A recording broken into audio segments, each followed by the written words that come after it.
can everyone hear me at the back? Yep. Yeah. Brilliant. All right. So I'm going to talk about supermassive black holes, and I'm going to talk specifically about the supermassive black holes that are really elusive to find. They're really tricky to find. They're hidden. And these are the kinds of objects that I've spent a lot of my career trying to track down. So let's start with the basics. So what is a supermassive black hole? Well, to understand that, we first need to understand what a black hole is. So a black hole is basically a region of space-time that is so dense that nothing, not even light, can escape from it. And supermassive black holes, as the name sort of implies, are really the monster black holes, the biggest black holes in the universe. So these are things that weigh anywhere from several million to several billion times what our sun weighs. So that's how we define a supermassive black hole. And the reason that supermassive black holes are interesting is because we now know that there is a supermassive black hole sitting at the centers of pretty much all galaxies that we see in the universe. So when we look out and take pictures of the sky with our big telescopes, we see all sorts of different galaxies. They come in all sorts of shapes and sizes and colors. And we now believe that there is a supermassive black hole sitting at the center of all of these galaxies. So in this way, these supermassive black holes are pretty common. But in some other ways, as I'll get to later on in the talk, they're actually pretty rare, pretty exotic phenomena. Now, when I've placed these supermassive black holes here at the centers of all of these galaxies, I've actually grossly exaggerated the scale of these supermassive black holes relative to the size of the galaxies. So in reality, if we were to take a galaxy like this and we were to put the supermassive black hole at the center, then in this kind of scale, you really wouldn't be able to see it in the picture. So even though these supermassive black holes are very, very heavy, so as I said, few million to few billion times heavier than the sun, nevertheless, the actual region that's occupied by these supermassive black holes is very, very small. So it's like the equivalent of placing a single grain of sand at the center of the Earth. So that's the size, that's the kind of sphere of influence of these supermassive black holes. Right, so I already said that there's these supermassive black holes we think sit at the centers of pretty much all galaxies.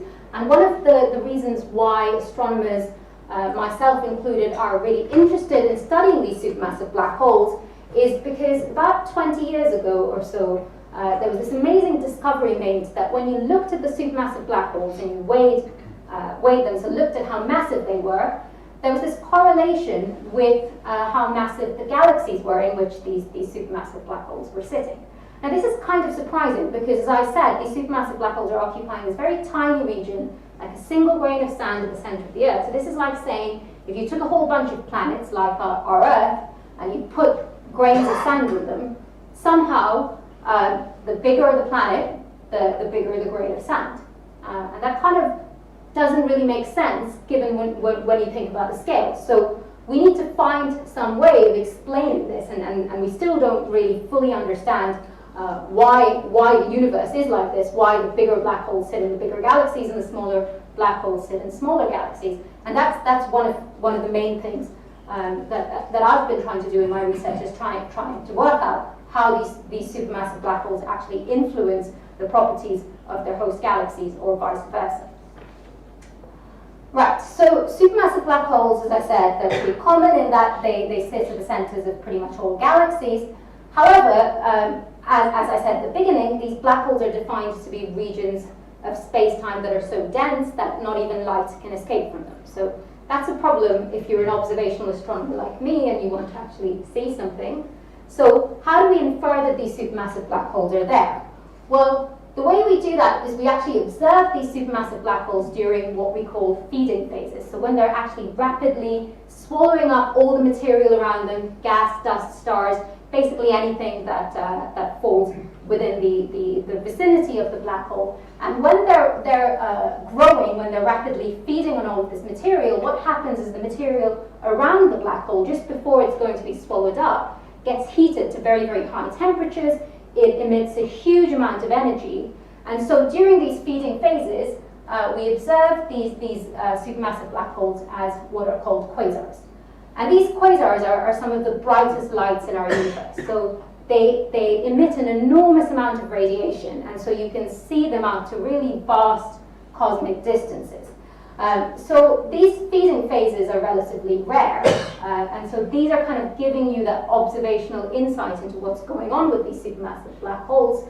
And so to be able to find these kinds of quasars, these supermassive black holes during these feeding phases, we have to take our telescopes and we have to scan very large areas in the sky and sift through many hundreds of millions, now getting to billions of objects to be able to find these kinds of things. This is an object called 3C273. It's actually one of these quasars, so it's a supermassive black hole that is rapidly feeding. And what you're seeing here is actually the emission from the galaxy in which this supermassive black hole is sitting has been completely dwarfed by the material around the black hole itself. So that's what's shining really, really brightly, and that's what we're observing. So this particular quasar, 3C273, is basically generating the equivalent of 2 trillion suns of power. So, or in other words, if you take this nuclear power plant, which is one of the largest power plants in the US, the amount of power being generated by this feeding supermassive black hole is basically 1 trillion times 1 trillion times 1 million times the amount of power being generated by this nuclear power plant. So it's a lot of power. These are some of the most energetic objects in the universe. So this particular quasar 3C273, it's about 2.5 billion light years away. But if we were to take this quasar and we were to put this in our own galaxy, this would be the brightest thing in the sky, so it would be brighter than our own sun. So that again gives you an idea about how bright these quasars are and why we can see them out to such vast distances. Okay, so to be able to find these supermassive black holes, we look for them during these growing phases, and we look for them with big telescopes. This telescope, I would say, has been the most prolific black hole hunter to date. This is a telescope called the Sloan Digital Sky Survey Telescope. It operates at visible wavelengths, so here's the electromagnetic spectrum. This is a whole range of different frequencies of radiation that we observe. Most of the feeding black holes that we've discovered have been discovered using observations of visible wavelengths, although when these black holes are feeding, they actually emit radiation across this full spectrum. So using this telescope, we now know of more than 500,000 of these feeding supermassive black holes going out all the way into the very, very early universe. Right, so let's do a quick recap. So I've told you that supermassive black holes are black holes that are weighing several million to billion times the mass of our sun. They live at the centers of most galaxies. We've seen this correlation between the supermassive black hole and the galaxy in which it's sitting. The bigger supermassive black holes sit in bigger galaxies. We observe them when they're feeding, and during that time they shine brightly as quasars. And using the Sloan Digital Sky Survey Telescope, we've now managed to find hundreds of thousands of these feeding supermassive black holes. Okay, so let's come back to this connection now. And we want to understand why it is that these bigger black holes are sitting in bigger galaxies. So to understand that, let's first understand how galaxies grow. So how do galaxies get big? And the easiest way in which you can grow a galaxy is basically by crashing it into another galaxy. So you take two galaxies, you merge them, and we actually see beautiful examples of this happening in the universe. And when you do that, you might expect if each of those galaxies has a supermassive black hole in the center, then you might merge those two supermassive black holes as well. So then if those galaxies, say, were equally massive, you produce a galaxy that was twice as massive, and then the black hole would be twice as massive as well. So these galaxy merging events we observe, they're very dramatic events, and they're probably giving us some clue about how these black holes and galaxies are growing in step. But what else happens during a merger? So what happens during a merger is when these galaxies collide, that brings in huge quantities of dust, gas, stars, all the things that make up galaxies. The gas gets compressed. Out of that gas, new stars are born, so that's what's seen here. These are the famous pillars of creation, and you can see these gas clouds out of which new stars are being born. Then, as the stars evolve, the most massive stars die off as supernovae. The supernovae are actually really important because they inject all of the material that's inside the stars, all the metals, all the dust, they inject that out into the galaxy.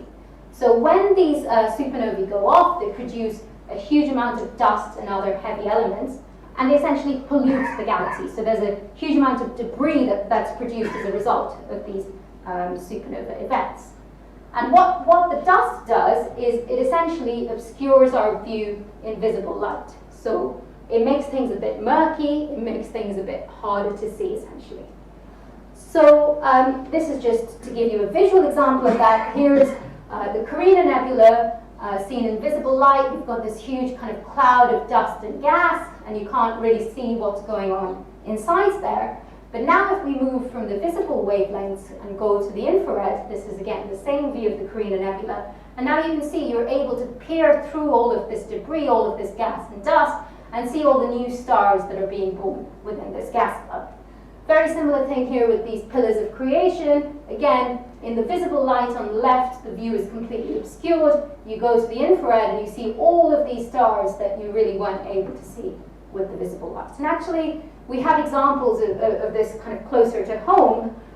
So many of you will be familiar with the concept of thermal imaging, and it's the same kind of thing. So if we're looking for something in visible light and we can't see it, it might be a good idea to look for the heat being generated. So here's a person hiding behind a bush, here's the normal view, here's the thermal view, and that's exactly what we do in astronomy as well. So we move from the visible wavelengths into the infrared wavelengths, and the hope is that by tracing this kind of thermal emission, that we might be able to see these hiding supermassive black holes, things that are being obscured by all of this dust and murky material that might be generated during these merger events.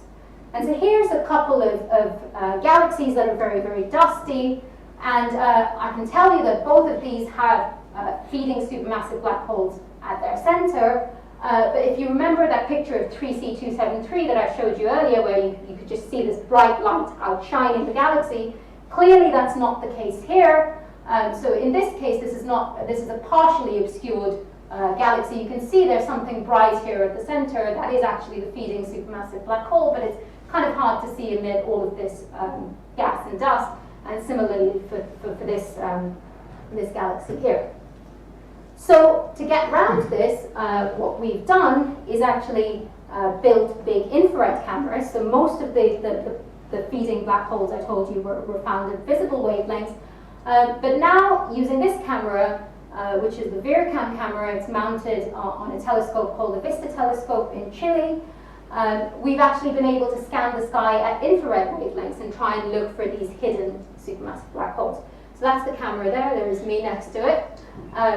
It really is a beast, so you can see how big the camera is. It weighs 3 tons. It has a total of 67 million pixels. And using the images of the sky that were taken with this camera, here are a couple of these kind of hidden supermassive black holes that we've discovered here in Cambridge in our group. So these little red dots here, I mean, they don't look like much, but these are feeding supermassive black holes. These are about 11 billion light years away. So the light from these black holes has taken 11 billion years to reach us.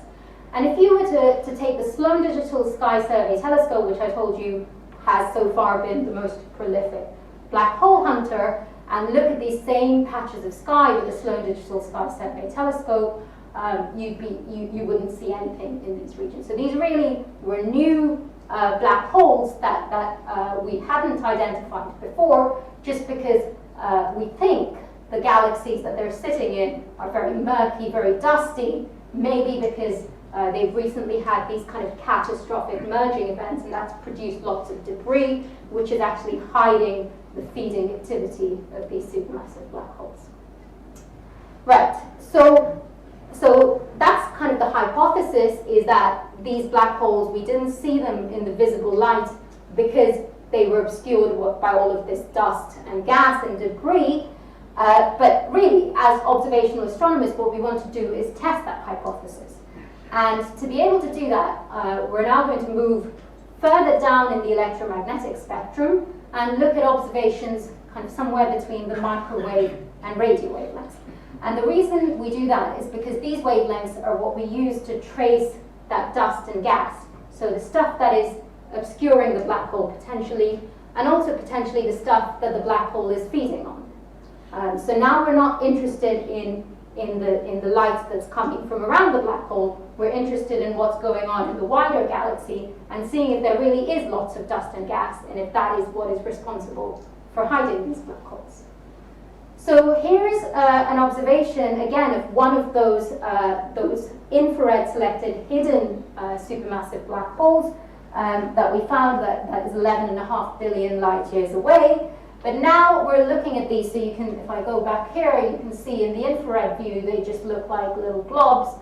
You can't really see much in terms of structure, and that's because the light here really is coming from the very central region close to the black hole. But now if we take one of these and then we look at them in this kind of microwave radio emission, what we're now tracing is the emission that is coming from dust and from gas. These are the things that make up the galaxies in which these black holes are sitting.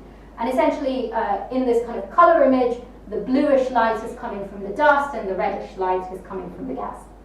And the black hole is basically sitting over there, we know from the infrared observations, but what you can see, again, this is very, very recent data actually taken within our group here. What you can hopefully see is that there's two distinct blobs here. So we've got the black hole sitting here, but there seems to be another kind of companion galaxy right next to the galaxy. Oops.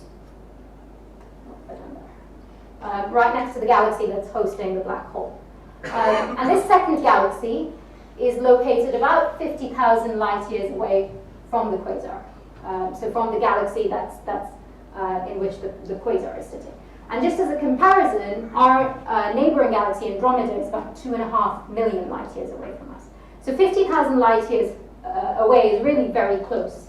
And actually it's close enough that we know if we kind of calculate what the time scales are that these galaxies would merge with each other given the velocities at which they're moving, we know that this merger, this collision between the two galaxies is almost certainly happening. Some of this material that you see in between the two galaxies is almost certainly generated because the galaxies are in the process of merging. And so here we're seeing kind of smoking gun evidence that our hypothesis for why these black holes are hidden is true. So there's a merger happening, there's two galaxies that are in the process of colliding, there's lots of dust and gas being produced, which we've been able to image now by going to these microwave and radio wavelengths, and then that is almost certainly what's responsible for hiding these supermassive black holes from our view in visible light.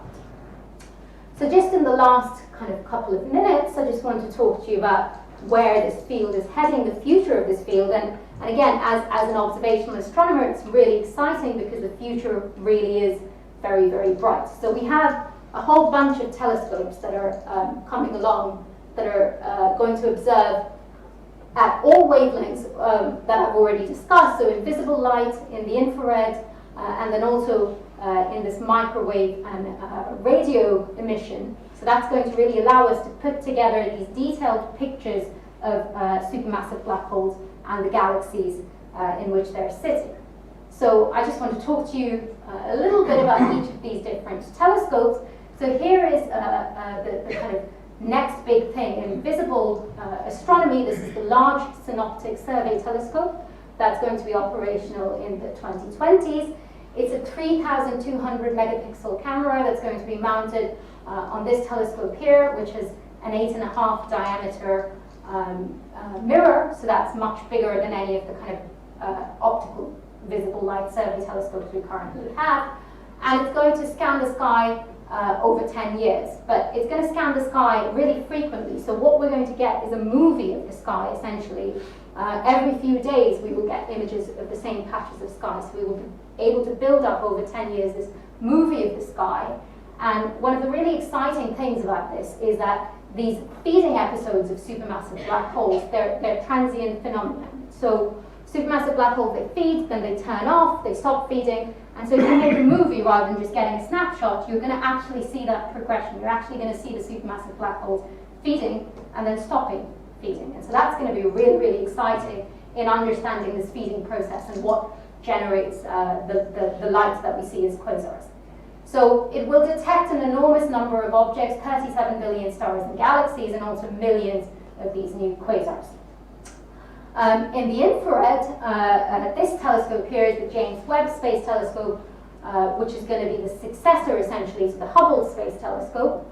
That has a 6.5 meter diameter mirror, which is actually pretty big for what you can put into space. And by going to space, you have the advantage that you're now unimpeded by the Earth's atmosphere. So it's going to allow us to get really exquisite images of the infrared sky and look for these very distant, hidden supermassive black holes that are lying behind these screens of dust.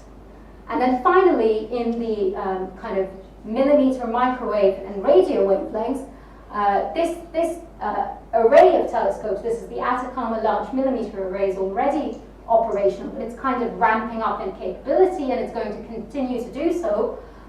It's eventually going to be composed of 66 12-meter diameter telescopes that essentially operate as one. So by moving these different telescopes around, you can essentially control the zoom or the resolution on the sky. So when the telescopes are really, really close together, you get a lower resolution, and when you put them really far apart, then you get a much higher resolution on the sky.